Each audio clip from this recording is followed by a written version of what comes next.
They say it's the strongest force in the universe, a beacon of hope that illuminates even the darkest of nights. But what happens when the lines between love and obsession blurs, when passion transforms into possession? In the underbelly of domestic bliss lies a sinister truth, a reality where fairy tale morphs into nightmares, and whispered promises give way to deadly intentions. Now we peel back the layers of deception and betrayal. We confront the chilling reality of fatal bonds. Join me as we dive into the dark undercurrents of passion and possession. Don't forget to subscribe. Prayers to the family. A tale spun from the darkest corners of love and betrayal. A brevet woman found guilty in a love triangle murder case, sentenced to life. Sheila Graham Trott, a woman once known for her love of oceanography and gardening, now etched in history as a convicted murderer. The victim, Kelly Brennan, was not only the object of an adulterous affair, but also the unfortunate casualty of a twisted love triangle. Circling back to the cold February of 2010, Kelly Brennan, the lover of Sheila Graham Trott's estranged husband, was reported missing. The curiosity surrounding the case evolved into a chilling horror when Brennan's lifeless body surfaced near Mark's Landing in Melbourne Beach.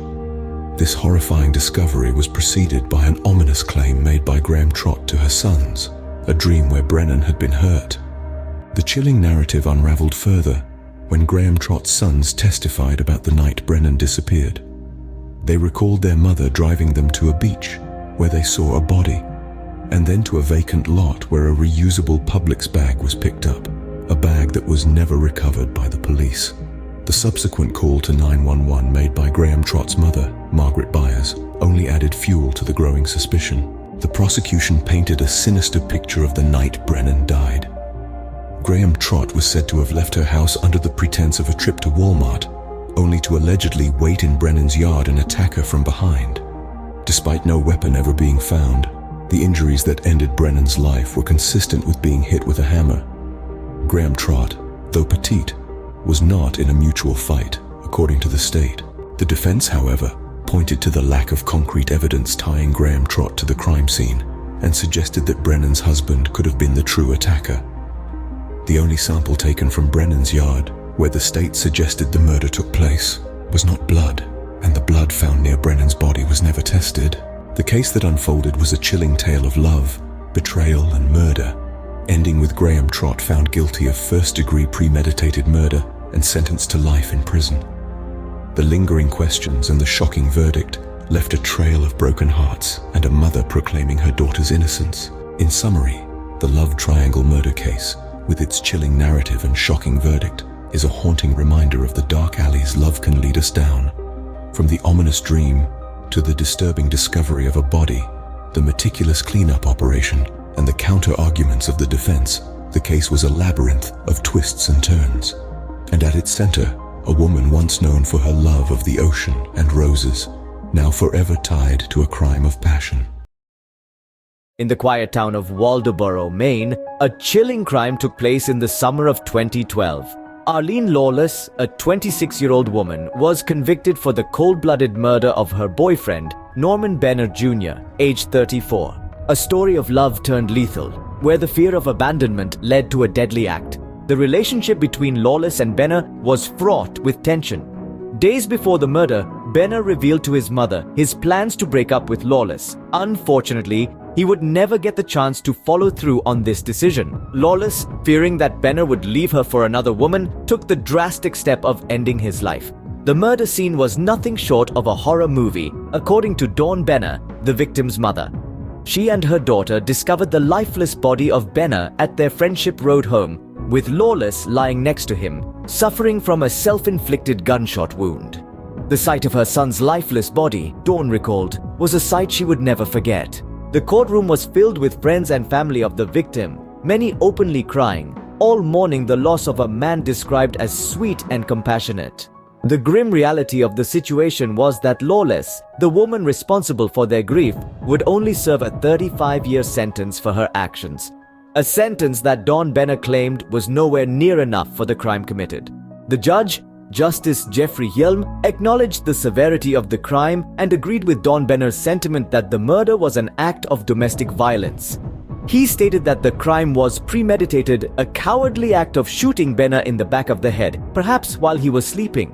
Despite the heinous nature of her crime, it was also mentioned that Lawless suffered from mental health issues, likely due to a brain injury from her childhood, a sad twist to an already tragic story. The sentencing of Arline Lawless serves as a chilling reminder of the darkness that can lurk in the hearts of people. A tale of love turned lethal, of fear and desperation leading to a horrific crime. The case of Arline Lawless and Norman Benner Jr. is one that will forever haunt the quiet town of Waldoboro, Maine. What could possibly drive a successful dentist to murder her husband?